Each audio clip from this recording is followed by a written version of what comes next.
Imagine un instant dans un match de football où ton équipe est en difficulté. Mais heureusement pour toi, tu as ton grand frère qui joue avec toi. Ton propre grand frère qui joue avec toi. Il est fort. Il t'aide. Il t'aide à rester debout, peu importe les circonstances. Puis d'un seul coup, gros tacle sur lui. Il sort sur blessure. Il te laisse seul. Malgré les difficultés du match, il te laisse seul continuer. C'est exactement ce qui arrive à l'Ukraine en ce moment.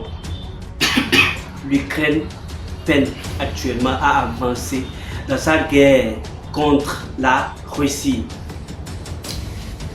Eh bien, pour rentrer vraiment dans le vif du sujet, on va commencer par la personne qui va perdre. Puis ensuite, cette personne qui va gagner et l'impact de toutes ces pertes de toutes ces victoires. Donc, on va commencer avec celui qui va perdre.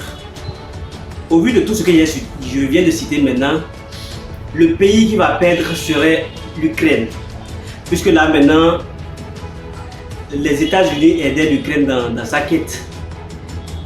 Les États-Unis l'envoyaient les armes, les munitions, de l'argent, des provisions pour pouvoir aider les soldats, bien entendu, au front. Mais là maintenant, les États-Unis ont dit non, stop, ça suffit. Qui gagne maintenant dans cette histoire? La Russie, bien entendu, parce que là maintenant, imagine ton grand frère qui te donne la force, qui t'orientait, qui était à quelque sorte ton mentor, décide maintenant, reçoit une blessure et sort du terrain. Imagine bien ton adversaire qui est en face apprend cela, que le meilleur joueur du terrain est sorti du terrain. Qu'est-ce qu'il va faire? Donc il va profiter de cette occasion pour prendre encore beaucoup plus d'avantages sur toi. Donc c'est exactement ce que la Russie va faire. La Russie va essayer d'une manière ou d'une autre d'avancer davantage et de pouvoir conquérir encore davantage d'autres territoires ukrainiens. Quel impact maintenant? Quel impact? Ou du moins, pourquoi maintenant? Pourquoi les États-Unis ont pris la décision de pouvoir réduire les aides en fait? Pourquoi maintenant? Les États-Unis, en temps de Donald Trump, c'était différent, c'était quasiment différent. Donald Trump aidait l'Ukraine comme cela se devait. Mais depuis l'arrivée de Donald Trump, tout a changé. Donald Trump a dit stop. On ne peut pas s'investir dans les guerres qui durent pendant des années.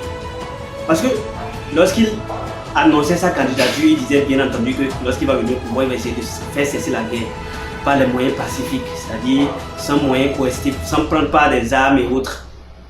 Ouais, donc à son arrivée, il a essayé de mettre ces moyens-là en place, mais ça n'a pas marché. C'est à cela il a dit donc, si ça n'a pas marché, donc ça suffit, on n'envoie plus d'armes pour les Ukrainiens. Ils n'ont qu'à se débrouiller seuls. Vous voyez?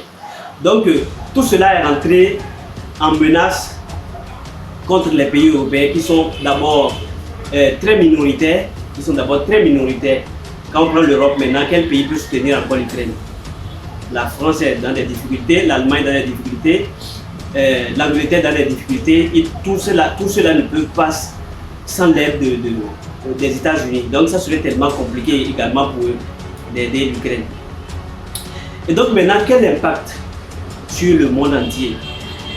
Si effectivement les États-Unis n'aident pas l'Ukraine dans sa quête, alors là, cela envoie un mauvais signal pour le monde entier, étant donné que maintenant n'importe quel pays peut se lever du jour au lendemain et attaquer un autre pays sans qu'il n'y ait d'aide à son égard. Un peu comme la Chine qui est en train de provoquer de temps en temps la Taïwan, qui du jour au lendemain se lève souvent et fait des exercices auprès de l'île de la Taïwan. Vous voyez, donc tout cela, ça met le monde entier en péril. Et tous autant que nous sommes, on n'est plus en sécurité dans le monde entier. On n'est plus en sécurité. Donc les grandes puissances auront ce privilège-là de pouvoir imposer leurs règles comme cela se doit au reste du monde minoritaire. Je ne sais pas si vous me comprenez un peu. Donc c'est un peu cela. Mais il y a eu quand même beaucoup de points de vue sur ce sujet-là. Pour certains, c'est que c'est normal. C'est normal que les États-Unis ne continuent plus de soutenir l'Ukraine. Mais certains disent que cela envoie vraiment un mauvais message ou bien un mauvais signal sur le reste du monde entier. Parce que là maintenant, si la Russie arrive à conquérir vraiment l'Ukraine, c'est fini. C'est fini. Elle peut se lever encore du jour au lendemain et conquérir encore un autre territoire. Et c'est comme ça jusqu'à imposer ses lois dans tout le monde entier. Je ne sais pas si vous me comprenez un peu. Donc, toi qui es en train de me suivre actuellement, la question te revient maintenant. Est-ce que les États-Unis ont raison de pouvoir se retirer ou du moins de ne plus avoir pour option d'aider les Ukrainiens dans leur quête, ou alors ils auraient pu faire mieux?